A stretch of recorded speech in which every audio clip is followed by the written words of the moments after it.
Buenas tardes. Muchas gracias por acompañarnos en este nuevo acto de la Fundación Lili. Hoy estamos aquí en este Museo Nacional de Ciencia y Tecnología para presentar una obra, un libro titulado Ciencia en pequeñas dosis, reflexiones sobre ciencia y evolución, cuyo autor es el profesor Andrés Moya. Estoy seguro de que muchos de ustedes conocen a la Fundación Lili. Voy a ser muy breve, pero sí que quería mencionar brevemente cuáles son los pilares de nuestra actividad, que son la ciencia, la medicina y el humanismo. La presentación de este libro, como su nombre indica, se enmarca en la primera de ellas, la ciencia, que ocupa prácticamente la mayor parte de nuestras actividades, empezando con los premios de investigación. Quizá el proyecto, la actividad de la Fundación Lili más conocida, y también quiero señalar que en los últimos años hemos ido poniendo cada vez un mayor énfasis en todo lo que tiene que ver con el fomento de la cultura científica y la divulgación, que es donde se encuadra la presentación de este libro. Del libro no voy a decir nada, porque para eso tenemos a unos ponentes que nos acompañan esta tarde, que van a hablar sobre él. Pero sí que me gustaría muy brevemente decir que para nosotros es un libro realmente importante en divulgación. ¿Por qué? Pues porque es un libro diferente. Estamos acostumbrados a que los libros de divulgación hablan sobre científicos famosos, sobre sus obras, sobre anécdotas, tocan muchísimos temas. Este libro es diferente, ¿no? Porque lo que hace es reflexionar sobre la ciencia, o quizá mejor dicho, desde la ciencia. Son multitud los temas que se revisan en sus capítulos, como podrán comprobar a continuación a lo largo de la presentación. Por lo tanto, yo no sé si encaja bien en el concepto del libro de divulgación o más bien del libro de ensayos o de microensayos, porque son textos, como digo, muy breves, donde se recoge de una forma magistral y con un lenguaje sencillo temas muy diversos, y además utilizando un lenguaje, como digo, muy accesible, pero además a veces tocando temas complejos, ¿no? Que resulta por ello especialmente atractivo. Muy bien, pues para hablar de este libro y para presentarlo nos acompañan hoy, y voy a pasar ya a presentarles. En primer lugar, a la izquierda, a su derecha, la doctora Carmen Ayuso, que es doctora en Medicina, jefa de Servicio de Genética del Hospital Universitario Fundación Jiménez Díaz, también directora científica del Instituto de Investigación Sanitaria Fundación Jiménez Díaz e investigadora principal de la Unidad de Investigación del CIBERER. Muchísimas gracias, Carmen, por acompañarnos esta tarde en la presentación de este libro. Muchas gracias, José Antonio. A mi derecha, el doctor José Ramón Alonso. José Ramón es doctor en Biología por la Universidad de Salamanca, catedrático de Biología Celular en la misma universidad, ha sido rector también de la Universidad de Salamanca, y yo creo que aparte de su labor científica es uno de los mejores divulgadores del país. Tiene publicados más de 40 libros sobre ciencia, y su blog Neurociencia cuenta con más de 3 millones de visitas al año. José Ramón, muchísimas gracias por estar aquí también en la presentación de este libro. Un placer.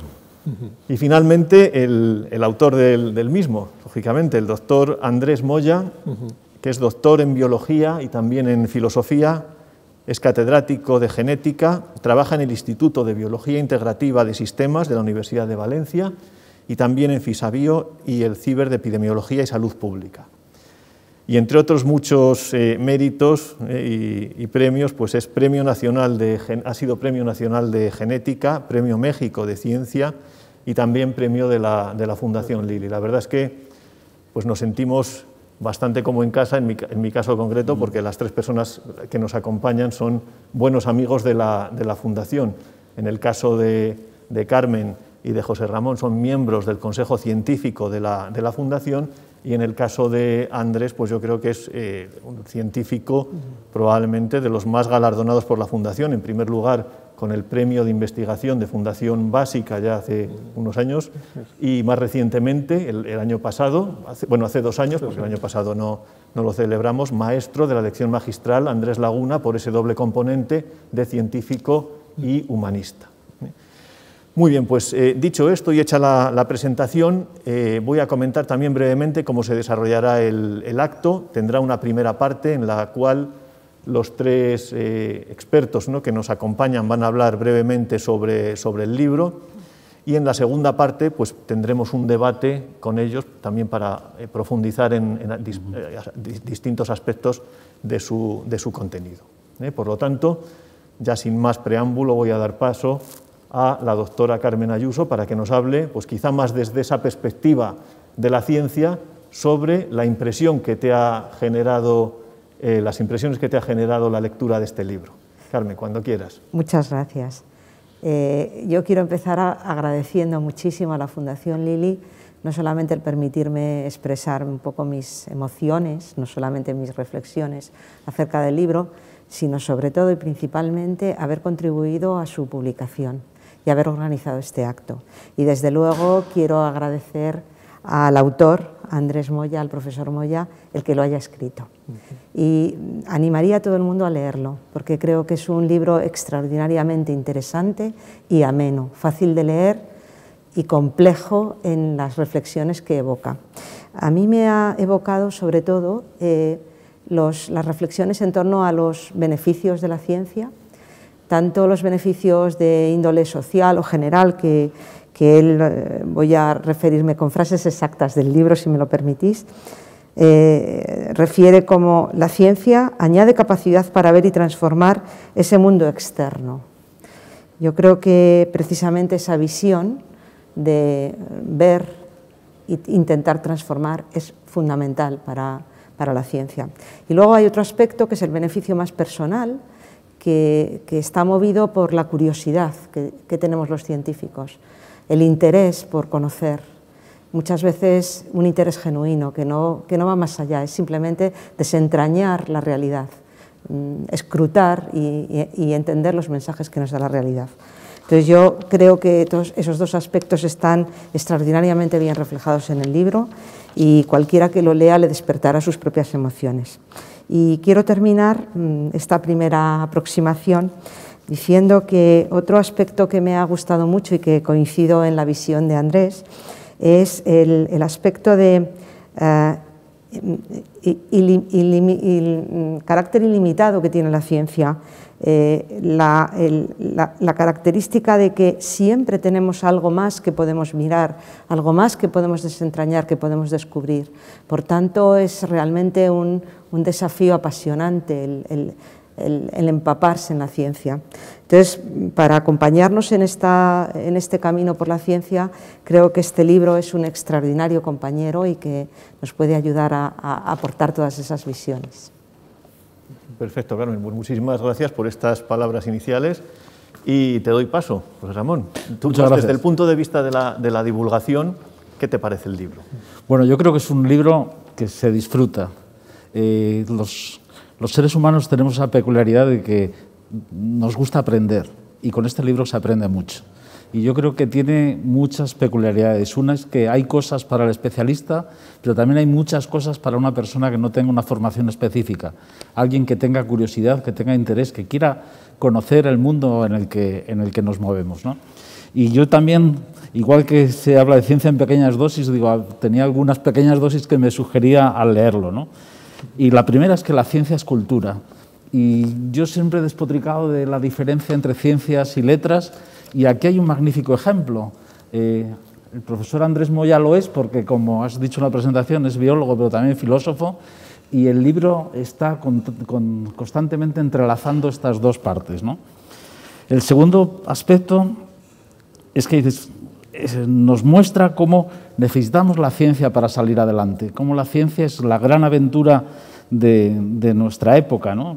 Leí hace poco otro libro donde decían, hay una enciclopedia temática del año 1792 que tiene una frase devastadora, que dice que España es el país más ignorante de Europa. Y la respuesta de los eruditos españoles es decir, no, hemos contribuido mucho en teología. pero tenemos ese problema secular con la ciencia que yo creo que afortunadamente se está abordando, se está solucionando, ¿no? Y ese progreso científico, como aquí se muestra gracias a la divulgación, solo es posible si la sociedad valora la ciencia, si cree en ella, si se esfuerza por apoyarla, ¿no? Vivimos una época complicada, ¿no? Con gente que niega que exista la pandemia, que exista el coronavirus, que antivacunas, y la respuesta es educación y formación y libros, ¿no?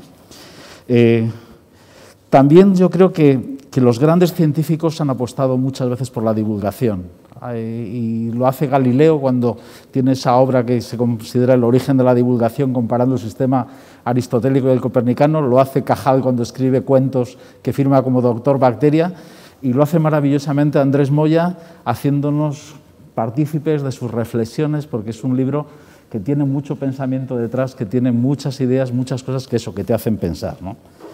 Voy terminando con dos ideas más. Dices, los grandes países apuestan por la ciencia. En el año 44, Vannevar Barbusse hace un famoso informe que es La ciencia, la frontera sin límites. Y él plantea que ya saben que van a ganar la Segunda Guerra Mundial, pero va a haber un montón de jóvenes que van a volver sin un empleo y temen volver a caer en la depresión. Y la respuesta es apostar por el conocimiento, por las universidades, por los centros de investigación. Y de ahí, hasta entonces, el país que más premios Nobel tiene es Alemania, el segundo es Inglaterra y el tercero es Francia. Pero después de eso es Estados Unidos. Y Estados Unidos demuestra eso, que la apuesta por la ciencia le convierte en un líder a nivel mundial, y también que la ciencia refuerza la democracia. Yo creo que es un mensaje importante también. Y por último, yo creo que este libro se suma a una magnífica noticia que es el desarrollo de la divulgación en español. Es otro de los objetivos de la Fundación Lili, y aquí se muestra, yo me acuerdo, siempre me ha gustado, pero las obras que tenía eran traducciones de Bronowski, de Sagan, de Gould, y ahora tenemos magníficos libros escritos, como por ejemplo este del profesor Moya, por españoles. Y ahí yo creo que somos no solo un país europeo, sino la cabeza de 500 millones de personas que hablamos y escribimos en español. Y yo creo que este libro ocupa ese lugar, ¿no? Una cabeza de puente de la ciencia escrita en español. Pues muchísimas gracias por tus palabras, José Ramón. La verdad es que muy buenos puntos los que señalas, y seguramente que vamos a tener ocasión de comentarlos en más profundidad a continuación. Muy bien, Andrés, pues nada, es tu turno. Como autor, cuéntanos un poco, si quieres, cómo tuviste la idea del libro, ¿no? Y cómo ha llegado a convertirse pues, en una realidad, y estamos hoy aquí presentándolo. Sí, bueno, pues en primer lugar, buenas tardes. Muchas gracias a la Fundación Lili por ayudarme a sacar la obra adelante, que ha tenido, digamos, un final feliz. Yo creo que vale un poco la pena que comente cuál es la trayectoria de cómo he llegado a gestar una obra de estas características. Y debería de empezar hablando de México. Sé que es un poco extraño, pero tengo mucha vinculación con ese país, y hace unos años me concedieron el premio en México de Ciencia y Tecnología.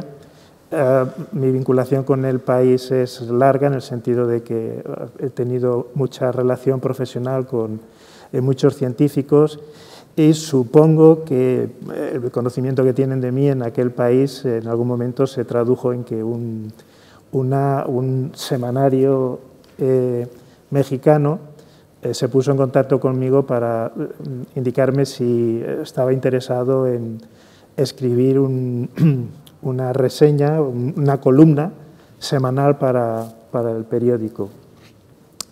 Como os he comentado anteriormente, pues tengo una clara convicción de la importancia, digamos, de desarrollar ciencia en tu propio idioma. Esto lo podemos comentar, y como se ha hecho referencia a este asunto de que somos 500 millones de hispanohablantes, esto es un asunto muy importante, precisamente en la medida en que la ciencia es una parte más de la cultura y la cultura en español o la cultura iberoamericana debe de estar impregnada de ciencia.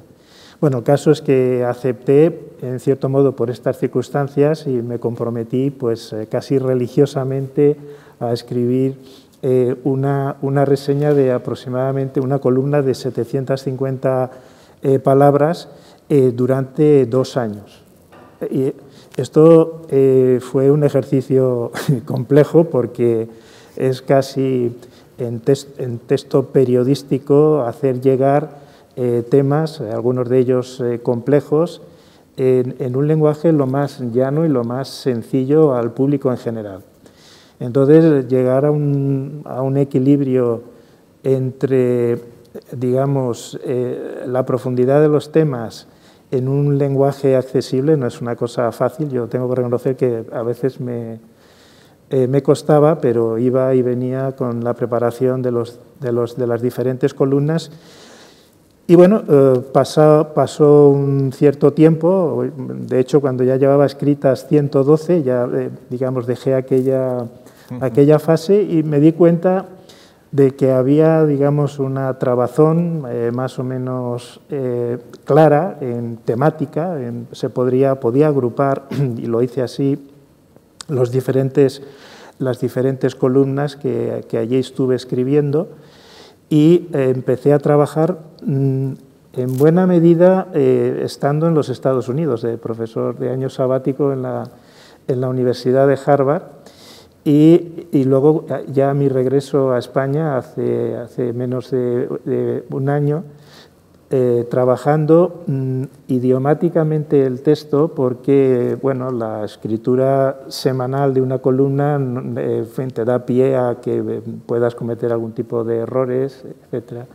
Entonces hice un repaso muy detallado y vi que la obra podía cuajar en un libro, digamos que el lector pudiera tener acceso a todo el material en una obra. Entonces, fue cuando ya estaba ya de regreso aquí, de haber trabajado un poco allí y aquí también sobre los temas en que se agrupa el texto, ponerme en contacto con algún grupo editorial que estuviera interesado en su desarrollo, en su presentación, ¿no? Y bueno, más o menos ahí es donde cierro el círculo. Yo la verdad es que estoy muy contento, como se comenta. Podemos hablar en el debate al respecto.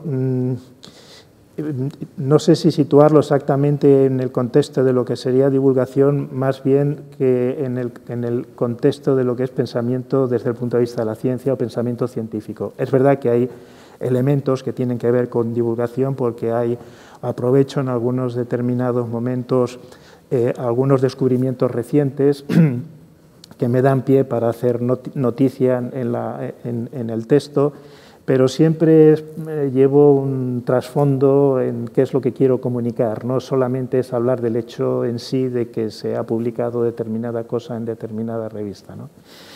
Y bueno, la verdad es que estoy contento con el producto porque realmente ha sido un trabajo muy laborioso y creo que también tengo que agradecer a la editorial Cálamo y a la edición que han preparado, porque han sido varias las revisiones que hemos llevado hasta dejarlo lo más pulido posible, aunque nunca es una obra perfecta como uno le quisiera obtener, pero bueno, había que sacarla también. Sí. Pues muchas gracias. No me extraña, Andrés, que estés orgulloso. A mí me ha encantado el libro y te voy a dar también unos detalles desde la otra parte, ¿no? Porque decías la colaboración con la Fundación.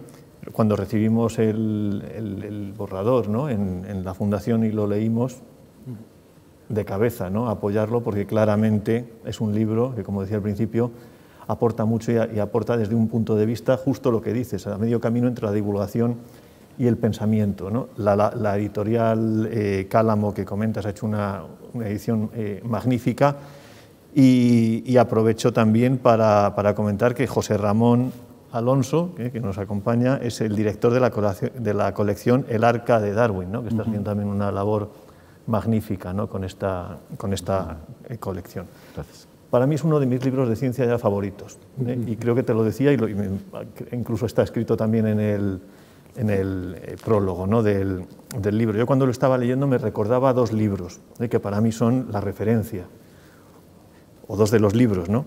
Uno es el de Ortega y Gasset, que es Filosofía, que también habla mucho de ciencia. Y me recordaba precisamente eso, porque son libros que empiezan siendo artículos en un periódico, en un semanal, como en este caso, y acaban convirtiéndose en libros que combinan esta facilidad de lectura con la profundidad del pensamiento. No sé que Ortega lo consideras también un maestro, ¿no? Y me recordaba mucho al libro de que es Filosofía o a los otros libros de Ortega. Y luego me recordaba también a otro, que es el de ¿Qué es esa cosa llamada ciencia?, de Alan Chalmers, que es también un clásico sobre la reflexión de la ciencia, historia de la ciencia, filosofía de la ciencia, que es un libro pues, de referencia, ¿no?, en muchas universidades de todo el mundo como introducción a la historia y a la filosofía de la ciencia. Es un manual pequeñito, corto, pero bueno, increíble. Yo pensaba lo mismo, este libro podría ser perfectamente un libro introductorio para cualquier carrera de ciencias o no de ciencias, ¿no?, para introducción sobre estos temas. Muy bien, pues después de esta introducción y esta breve presentación por parte de los tres, sí que me gustaría que empezásemos ya el debate.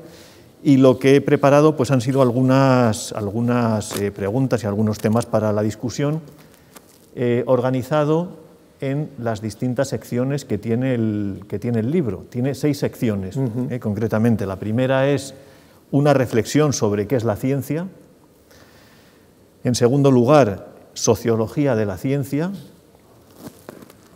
Interesantísimo. La tercera, impresionante, ciencia, filosofía y humanidades, donde se pone en contexto la ciencia con el resto de los saberes, ¿no?, que luego comentaremos. La cuarta, ciencia y política, también tema de máxima actualidad. Y luego la quinta y la sexta son ya más de tu tema, ¿no?, de la evolución natural, la evolución artificial, ¿no?, transhumanismo, todos estos temas que están ahora tan de moda. Nos vamos a centrar más en la primera parte, aunque luego seguramente que tendremos también ocasión de hablar del tema de la evolución. Carmen lo señalaba al principio, ¿no?, que empiezas el libro diciendo que la grandeza de la ciencia es precisamente que no tiene fin, que nunca dejamos de aprender, ¿no?, que cuando parece que estamos ahí se abren nuevos horizontes. Dices, es a la vez limitada e infinita, comentas por un lado. Y luego también pones énfasis en otro aspecto, que es el de esa doble faceta de la ciencia para explicar, es decir, para entender el mundo, y la ciencia para transformar el mundo, ¿no?, para, a través de la técnica, vivir mejor, ¿no? Y lo que quería plantear como primera cuestión es si vosotros pensáis que la ciencia o el progreso científico, como dicen algunos, se está agotando, que hemos llegado ya a tal grado de conocimiento del mundo y de los avances que ya nos queda poco recorrido. Hay algunos autores que opinan esto, ¿no? ¿Qué pensáis? Si quieres, empieza tú, Andrés, comentando este tema. Bueno, pues tiene una particularidad la ciencia con respecto a otras formas de conocimiento, porque efectivamente no es un conocimiento el científico que tú puedas decir captas o ves la intuición de las cosas como otro tipo de saberes puedan tener. Es un conocimiento por aproximación, y ese es el sentido que doy al término de parece limitada. Parece como un hermano menor en las grandes digamos, tradiciones del pensamiento filosófico, incluso en el arte o incluso en la teología. Pero por otro lado, te das cuenta de, si estudias un poco, haces un recorrido de cómo es la ciencia desde que aparece fundamentalmente con Galileo, te das cuenta, y si haces un estudio más o menos sistemático, de que parece que no tiene límite. Es decir, siempre vamos procediendo por aproximaciones que pueden ser, bueno, muchas veces se denominan cambios teóricos importantes, etcétera, pero el conocimiento es acumulativo y en el estudio o en la percepción de las cosas que se investigan, entras a un nivel de detalle y de detallismo que probablemente otro tipo de conocimientos no suelen tener. Eso también es lo que le da a la ciencia el valor de capacidad transformativa. Me vino la idea del carácter infinito de la ciencia precisamente leyendo a un experto en computación cuántica y también un gran divulgador, trabaja creo que es en Cambridge, es David Deutsch, hablando sobre la inmensidad que tiene la ciencia. Entonces, bueno, más o menos esta es mi entrada, ¿no? Su forma la forma de aproximarnos a la ciencia, de ver la ciencia es por aproximación, pero es infinita realmente en su capacidad de abordar el mundo. Absolutamente. Y el otro tema, el de ciencia para explicar, para entender el mundo o para transformarlo, sí que me gustaría conocer un poco cuál es la visión de los tres. ¿Por qué os hicisteis científicos y cuál era vuestra? Sí que al final es una mezcla, ¿no? O sea, todos yo creo que queremos las dos cosas, entender y transformar, pero ¿cuál sería para vosotros la motivación principal de hacer ciencia? Sí, desde mi punto de vista personal, muy personal, yo os podría decir que desde muy pequeña, entre la transición entre la educación primaria y secundaria, yo ya tenía claro que me quería dedicar a... Yo soy médico de formación, pero en realidad expresaba en mi entorno que lo que quería era dedicarme al estudio del cuerpo humano. Lo decía así, de hecho me lo recordaban mis padres. De manera que toda mi vida, por lo menos en mi etapa de estudiante y posterior, lo que me hizo aproximarme a la ciencia fue realmente el deseo de conocimiento, la curiosidad, el deseo de conocer. Pero a lo largo de otras etapas de mi vida, ya cuando me fui haciendo más mayor o más madura como persona, también suscitó en mí la ciencia el deseo de transformar, tal vez bastante sesgado por el carácter de ciencia biomédica y mi aproximación a los pacientes, pero me parecía que el conocimiento nos daba esa capacidad de cambiar al menos un poco algunas cosas o de sugerir algunos cambios que podían ser beneficiosos, de manera que empecé por un mero deseo de conocimiento y curiosidad, que era muy intenso, pero progresivamente me fui moviendo hacia el terreno del deseo también de trasladar, de transformar. Este fue al menos mi experiencia. Interesante, Carmen, gracias por compartir tu Yo por mi parte es el placer de lo desconocido, ¿no? Del descubrimiento, de la sorpresa, ¿no? Antes cuando comentabas, Andrés, decir, de ese mundo infinito, ¿no? que la ciencia nos abre, yo pensaba, hay una película que no habéis visto, Blade Runner, que es de ciencia ficción, a mí me encanta. Y en Blade Runner tenemos colonias en los asteroides, tenemos androides de aspecto humanos, pero cuando el protagonista tiene que llamar por teléfono se mete en una cabina telefónica, ¿no? Entonces, somos incapaces de predecir el futuro y eso es maravilloso, que el futuro, que la ciencia nos abra puertas que ni siquiera sabíamos que estaban ahí, ¿no? Y yo creo que el libro también nos lleva de la mano un poco en ese camino, de la sorpresa, de lo inesperado, y eso realmente, dicho de una forma clara, genera placer, ¿no? Ese niño que comentaba Carmen, que todos hemos sido y que quiere saber cómo funcionan las cosas, que le maravilla el camino de las hormigas o cualquiera de estas actividades que forman parte de nosotros. Sí. Así es, Andrés. ¿En tu caso? Bueno, yo tengo claro que casi es una secuencia lógica. No quiero decir que desde la ciencia necesariamente debamos estar solo preocupados por la explicación de las cosas del mundo o entender la realidad, que bueno, puede ser que yo me sienta más identificado con esa aproximación, pero la transformación es otra cuestión que a mi juicio es bastante inherente a la ciencia. Esto lo decía curiosamente el filósofo alemán Heidegger cuando trata de desligar de alguna manera, porque ve que la ciencia en cierto modo es amenazante al propio campo de la filosofía. La ciencia tiene mucha capacidad, precisamente por esa, en la formulación de sus teorías, de sus hipótesis, entrar a manipular las cosas o a manejarlas, pero desde el conocimiento, y a transformarlo. Y entonces tiene una vinculación con la técnica, mucho más de pensar que sea simplemente que la técnica es la consecuencia de la ciencia. Hay una vinculación mucho más estrecha de lo que parece y que hace de la ciencia un conocimiento un tanto particular y original, que yo sé que de esto también vamos con respecto a otro tipo de saberes.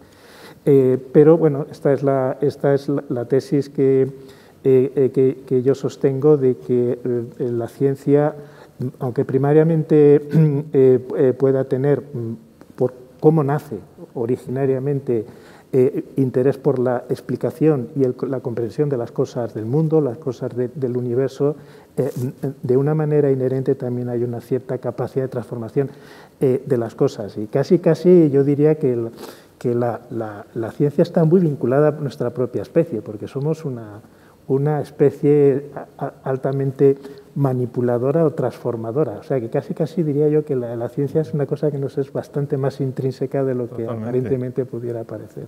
Totalmente. Dice Ortega que sin la técnica y sin la ciencia el hombre no existiría. Que no se sorprende, dice, como dice esto, bueno, muy relacionado con lo que comentas, ¿no?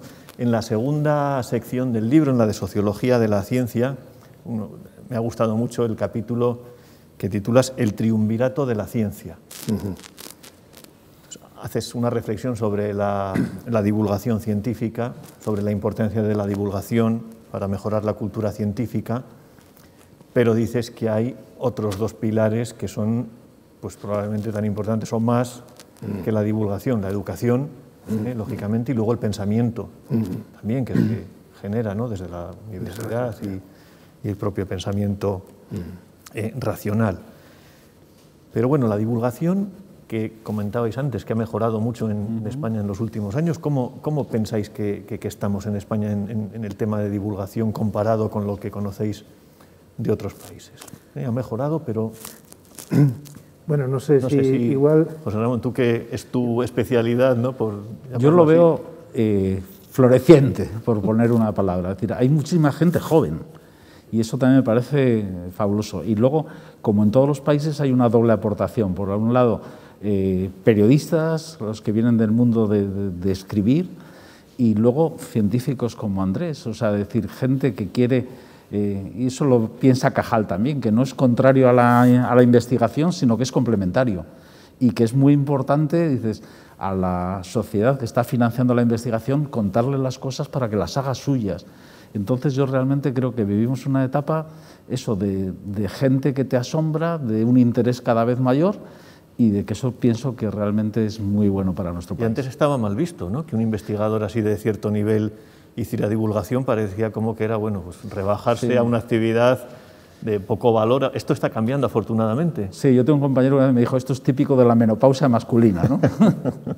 O sea, cuando ya tienes una edad que estás un poco alejado del laboratorio puro y duro, pues entonces darte ese placer, yo creo que no es así y que entonces cada vez se está...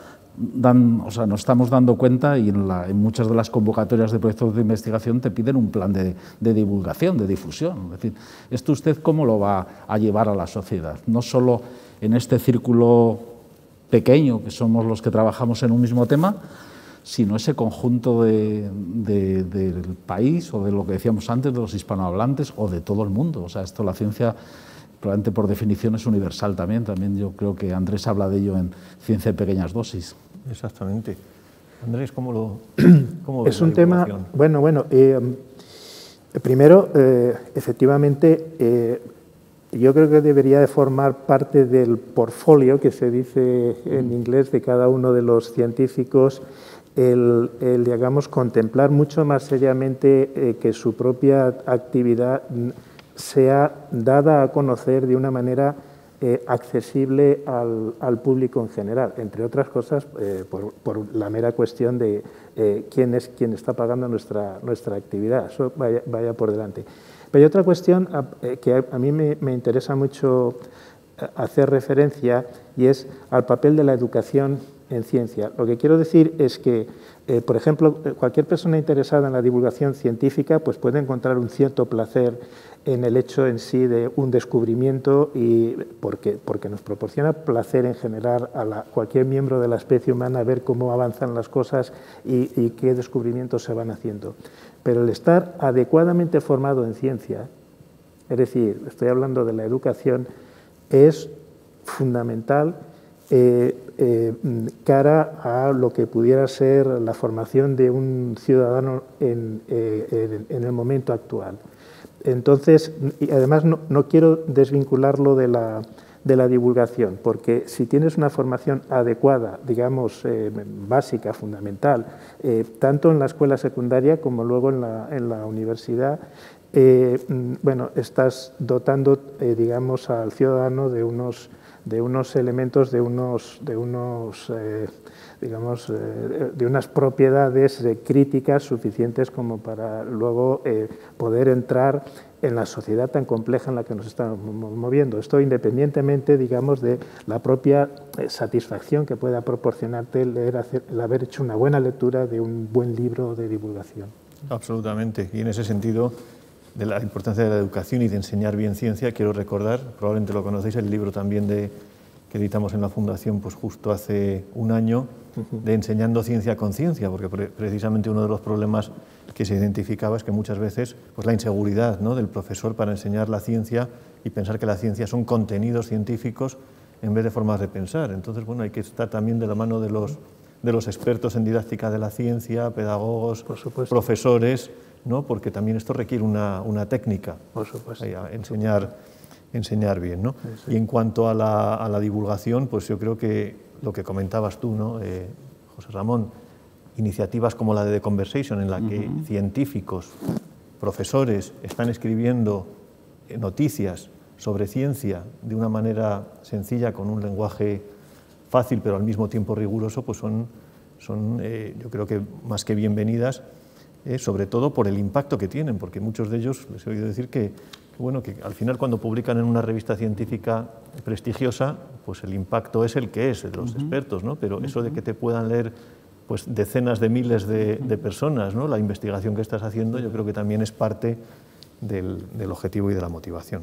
Sí, en relación con lo que estabais mencionando, yo creo que todas las personas que trabajan en ciencia biomédica saben que la Unión Europea, pero también otras agencias financiadoras, obligan, como comentabais, a hacer un resumen del propio proyecto en un lenguaje lego, pero no solo eso, sino que en estos momentos solicitan, y está muy bien visto, el que haya personas de la sociedad en general que estén participando en el diseño de los propios proyectos.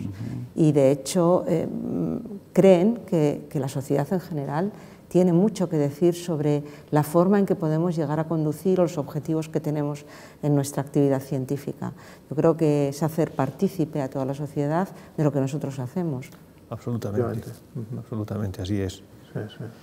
Continuando con los bloques, ¿no? Y siento cortar así un poco, pero bueno, por ir avanzando, porque son tantos los temas que se tocan en el libro, ¿no?, que hay que ir revisando algunos que yo creo que son esenciales. Este de ciencia, filosofía y humanidades, como decía, es uno de los bloques pues quizá más importantes, ¿eh? Y ahí una de las reflexiones que haces, Andrés, es el problema, este clásico que también comentaba José Ramón, de esa división clásica, ¿no?, entre las ciencias y las letras. Dices ahí en uno de los capítulos que hay que recordar la Academia de Platón, que ponía lo de no entrar sin saber geometría, ¿eh?, con esa visión integradora de los saberes. Y tú repites a lo largo del libro, aprendamos filosofía, ¿eh? Acabas muchos de los capítulos diciendo, aprendamos filosofía, ¿no? Sí, sí, sí.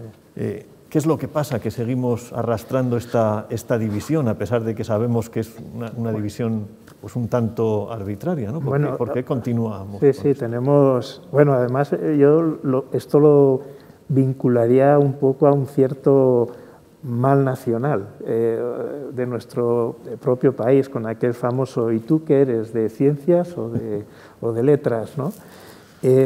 Esto no debería de ser, y de nuevo nos retrotrae al tema de la educación primaria, de la secundaria o incluso de las universidades. Puedo empezar por las universidades, porque Por ejemplo, en determinados países anglosajones, el estudiante cuando hace sus estudios, los lleva a cabo, pues tiene lo que se llama el major y el minor, o sea, las materias mayores y las materias menores.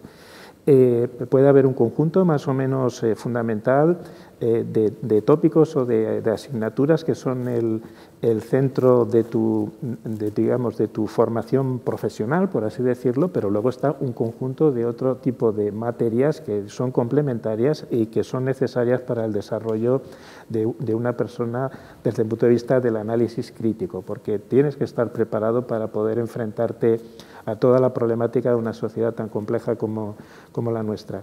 Pero es que luego, si vamos a la primaria o a la secundaria, es fundamental el desarrollo del sentido crítico, y las diferentes formas de conocimiento no se pueden parcializar, en el sentido de que es necesario que el joven que está aprendiendo lo haga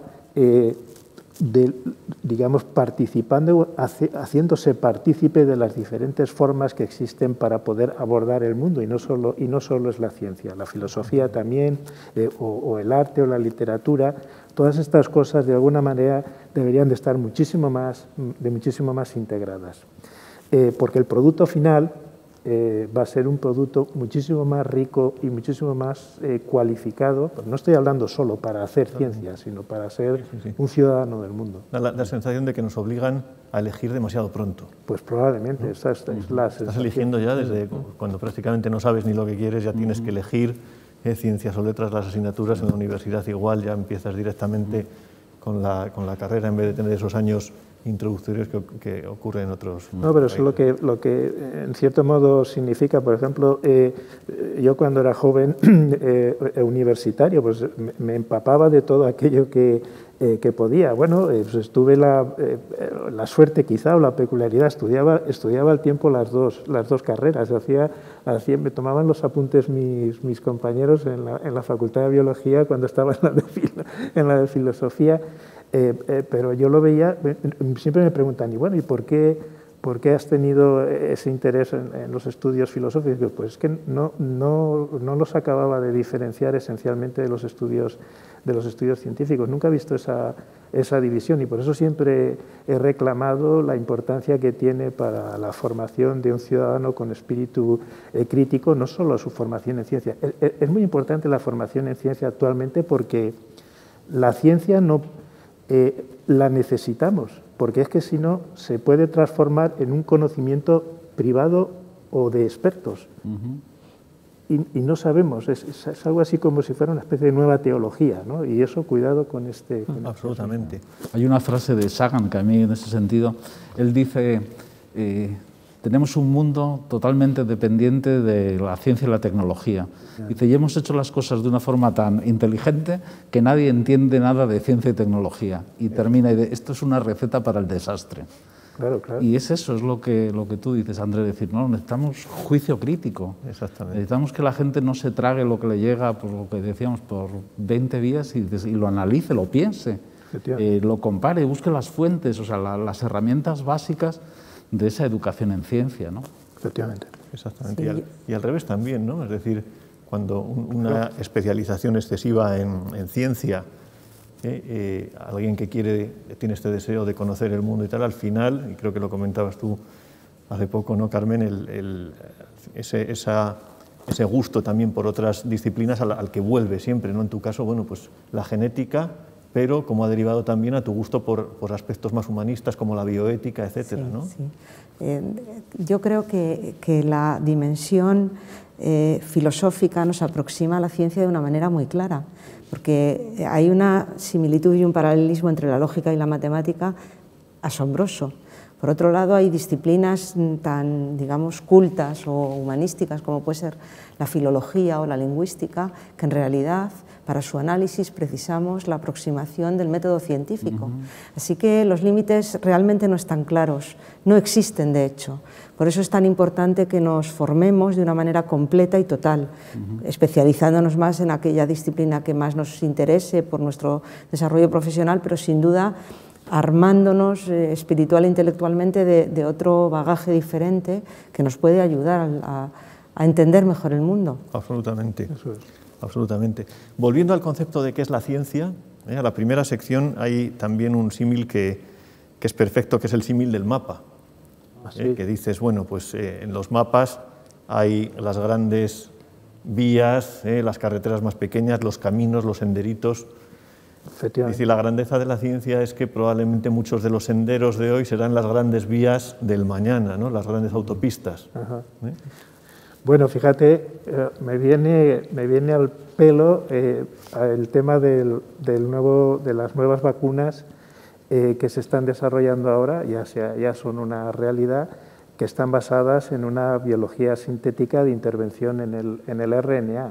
Bueno, ¿quién estuvo investigando durante muchos años, incluso con no excesiva cantidad de financiación, con esa nueva tecnología? Porque los RNAs tienen cierto problema. Pues una investigadora de origen búlgaro, que está, no sé si en la Universidad de Pensilvania, y algún otro investigador durante 14 o 15 años. No pensemos que las vacunas estas las nuevas se han improvisado. Ha habido muchísima investigación. Eso es ese pequeñito sendero que no parece que fuera a tener éxito y que ahora se puede convertir en un revulsivo. Es un ejemplo que me ha venido fantástico.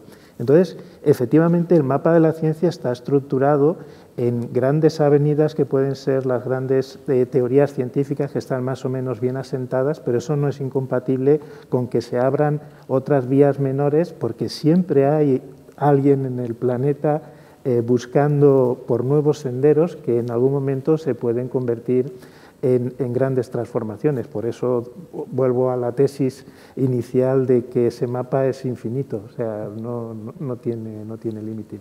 Así es.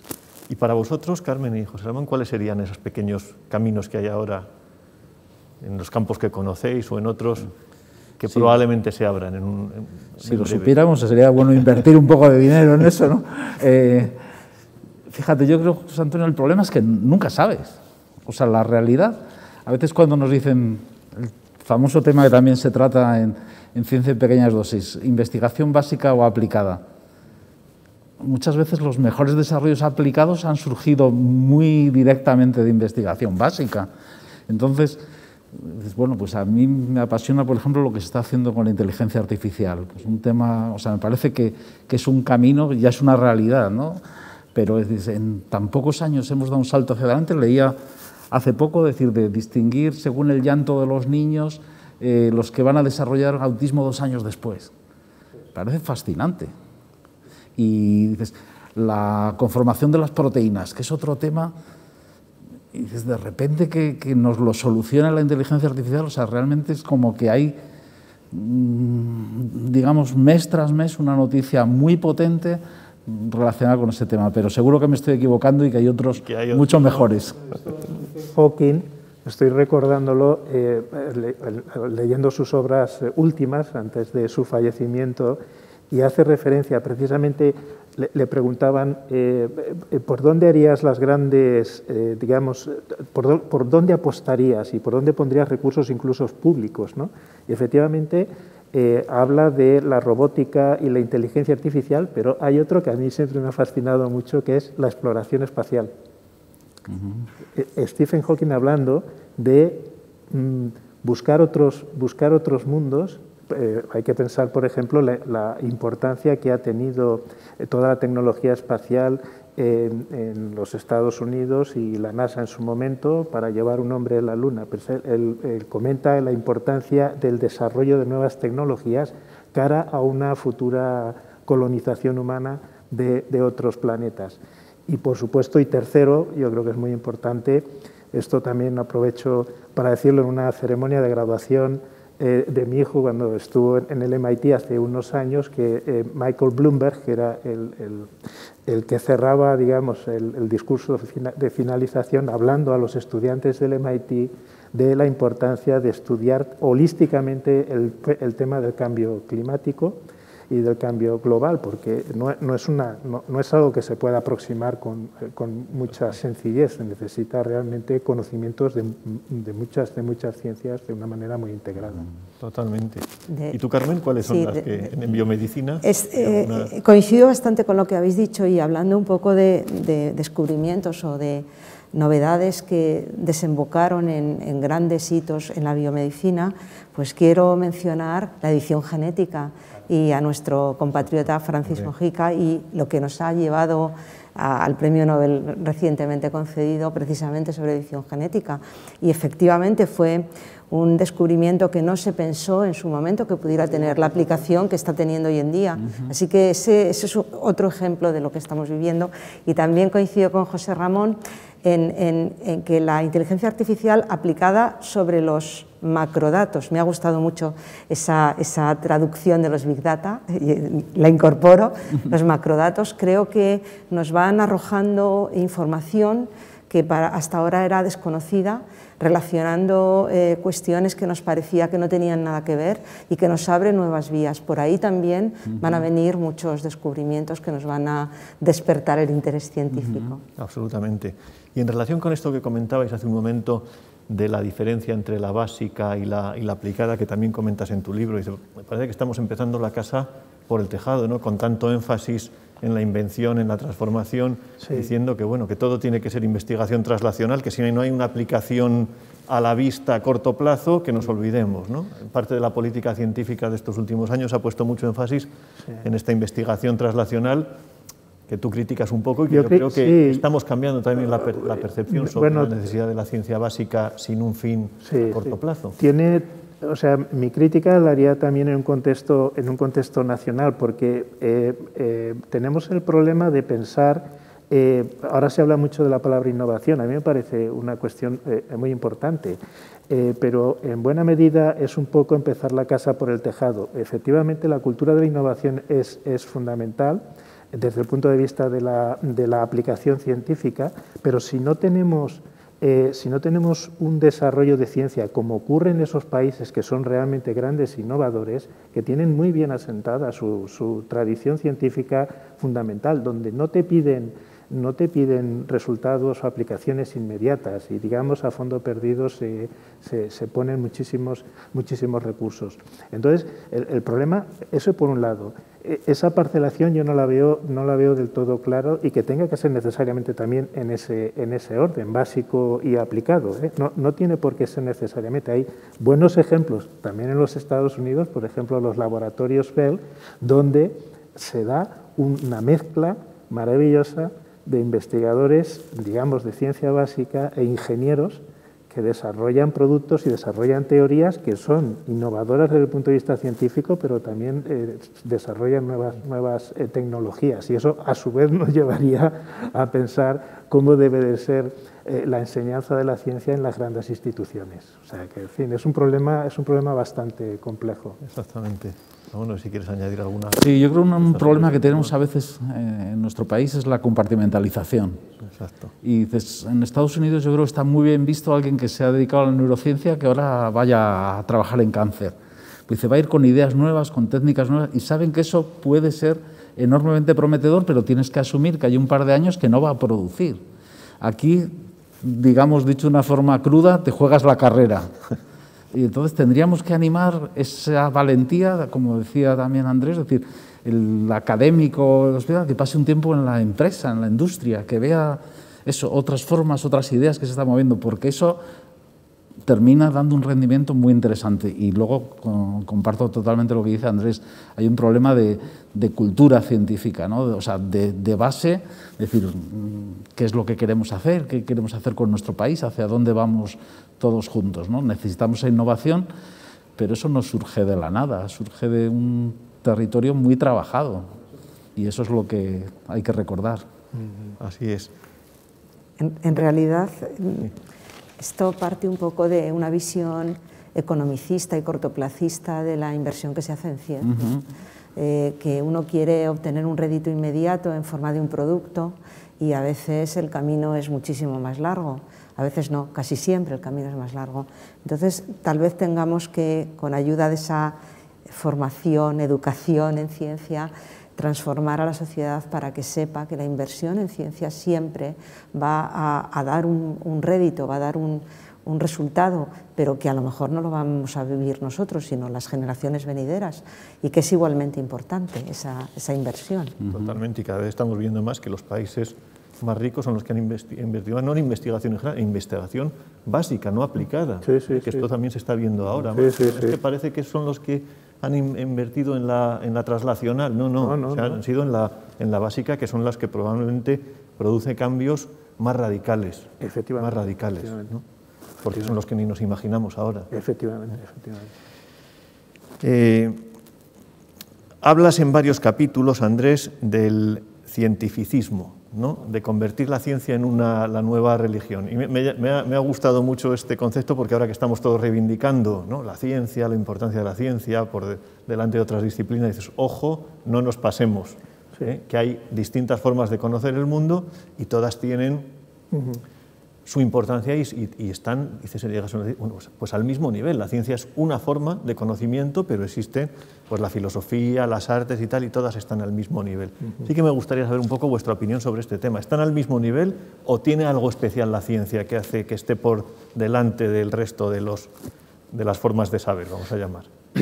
Bueno, puedo empezar diciendo que el cientificismo es, en cierto modo, una ideología problemática de la ciencia por la exclusión que produce. Esto yo lo he vivido mucho en el ámbito de mi propio campo profesional, porque a veces te da la impresión de que parece que el científico, en el desarrollo de su propio conocimiento del mundo, desarrolla un sistema que le lleva a la exclusión de otras formas de comprensión de la realidad. Sí que tiene efectivamente la ciencia una particularidad en la forma en cómo se aproxima al conocimiento. Es decir, estas intuiciones de las que hablaba, la intuición de un poeta cuando trata de captar la esencia de una cosa, o incluso las propias actitudes de fe, la creencia religiosa, ¿no? Entonces, estas formas, les podemos llamar conocimiento, tendríamos mucha discusión al respecto. Yo creo que son formas de conocer el mundo, pero la ciencia efectivamente tiene un problema de, digamos, si no se autocritica, de exclusión de otras formas de conocimiento, que es lo que yo aquí quiero traer a colación. O sea, no digo que no tenga su singularidad, pero no puede hacer caso, o sea, no debe de, digamos, excluir otras posibles formas de conocimiento, incluso en lo más interior de las personas. Digamos, de la ciencia solo no te da sustento explicativo existencial, ¿no? Interesante esa idea. No sé si Carmen, José Ramón, ¿estáis de acuerdo? ¿Queréis añadir algo más sobre este tema? Yo sí que estoy de acuerdo. O sea, creo que la experiencia poética o artística, dices, si voy al Prado, la ciencia me puede aportar algo, pero no, eso es una experiencia muy profunda que me ayuda también a entenderme a mí mismo, a entenderme la historia, la sociedad, el futuro. O sea, creo que la ciencia me encanta, pero como muy bien comentáis, yo creo que una reducción termina por ser limitante, ¿no? Absolutamente. Muy bien, y vamos llegando ya al final de esta hora que hemos dedicado a la presentación del libro y que ha pasado volando. Y bueno, el último comentario, el último tema tiene mucho que ver también con un tema que salió pues justo hace una semana, que estuvimos presentando el número de diciembre de la revista de Occidente, y hablábamos sobre la necesidad de la ciencia para consolidar también la democracia, ¿no? La necesidad de formar ciudadanos críticos que puedan elegir con esa capacidad, etcétera, ¿no? Un poco como decía uno de los capítulos de la revista, las vacunas contra la infodemia, ¿no? Hablaba ese capítulo. Tú hablas, Andrés, el capítulo se titula Ciencia para una democracia participativa, y dices que educar en ciencia para hacer frente a la demagogia creciente, hacernos ciudadanos libres, implicados en la toma de decisiones con sentido crítico, precisamente eso, en una democracia participativa. Así que me gustaría cerrar un poco pues, con esta idea, ¿no?, que me parece muy interesante. Sí, bueno, la democracia que tenemos ahora es una democracia representativa, no es participativa. La participativa es la democracia de la ciudad de Atenas, cuando el pueblo votaba en el ágora cualquier tipo de decisión. Dices, bueno, ¿podemos aspirar a una democracia participativa en el mundo actual? Bueno, con las nuevas tecnologías de la información es cada vez más factible pensar en este concepto de participación, pero la ciencia tiene aquí un papel importantísimo, porque la necesitamos porque estamos en un mundo absolutamente rodeado por los desarrollos de la ciencia y tenemos que conocerlos de alguna manera para poder tener sentido crítico, y por lo tanto el ciudadano que vaya a tomar una decisión participadamente en una democracia, pues necesita tener este sustento de la ciencia, y por eso la reivindico como un elemento muy importante en las sociedades democráticas avanzadas. Absolutamente, Andrés. Pues no sé si queréis añadir algo más, Carmen, José Ramón, ya para cerrar. Habría otros muchos temas de los que hablar, sobre todo de las dos últimas secciones que son apasionantes, tu especialidad, ¿no?, de la biología evolutiva, pero bueno, no nos daba tiempo a todo. Lo que sí que animo pues, a todas las personas que nos siguen, que lean este libro, Ciencia en pequeñas dosis, que como decíamos al principio, pues la verdad es que es una maravilla, se aprende leyéndolo y releyéndolo, ¿no? Cada capítulo es una auténtica joya. Pues nada más, llegamos al final de esta presentación en esta sede de FECIT. Quiero aprovechar también para agradecer a la Fundación Española para la Ciencia y la Tecnología, que no lo he dicho al principio, que nos haya acogido aquí en su casa, desde donde estamos transmitiendo en este auditorio vacío. Ojalá pronto tengamos ocasión de reanudar las actividades de la Fundación, viendo la cara con todos los amigos y seguidores de la Fundación, y tengamos pues, esa opción de poder seguir hablando y reflexionando sobre ciencia, medicina y humanismo. Y sin más, pues agradecer al autor del libro, a Andrés Moya, a Carmen Ayuso y a José Ramón Alonso, que nos hayan acompañado hoy en esta presentación. Y recordar también que todos aquellos interesados en solicitar el libro, en la Fundación tenemos ejemplares y pueden descargarse el código QR pues, que verán al final de esta retransmisión. Muchísimas gracias de nuevo a todos, buenas tardes y hasta pronto.